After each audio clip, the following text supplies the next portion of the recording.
They said no such reports were filed. Okay, maybe he didn't report it. Still weird. Then, I remembered something. Tyler used an old iPhone, and I'd once helped him find my iPhone, when he thought he lost it in the couch cushions. So I logged in. Yes, I know, privacy and all. But this guy was lying and I was now covering his rent. Guess where his phone was? Not at the station. Not in a pawn shop. It was in the apartment. Right in his room. Still active. Still online. I knocked on his door. Hey man, can I talk to you real quick? He opened it slightly, enough to show his tired face, but not his room. What's up? I played dumb. Your phone's showing up as online on Find My iPhone. Did you get a new one already? He blinked. Yeah. My mom shipped me her old one. So the mugger took your phone and wallet, but your phone's still here? Silence.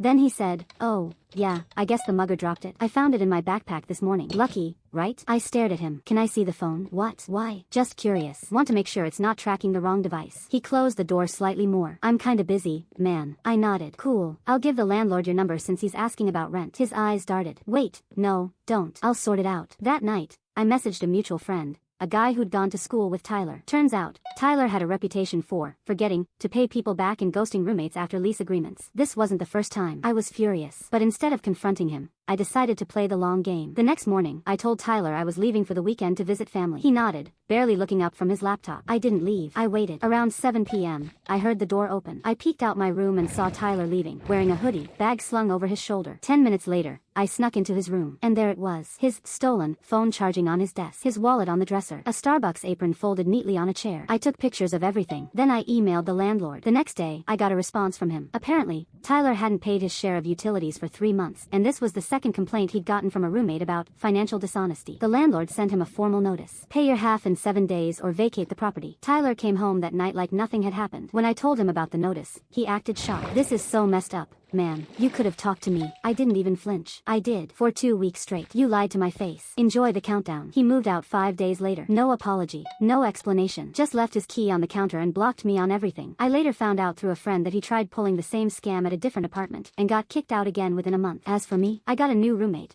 A quiet grad student who pays rent on time and doesn't fake crimes to dodge bills. Lesson learned. Sometimes your biggest headache comes with a spare key.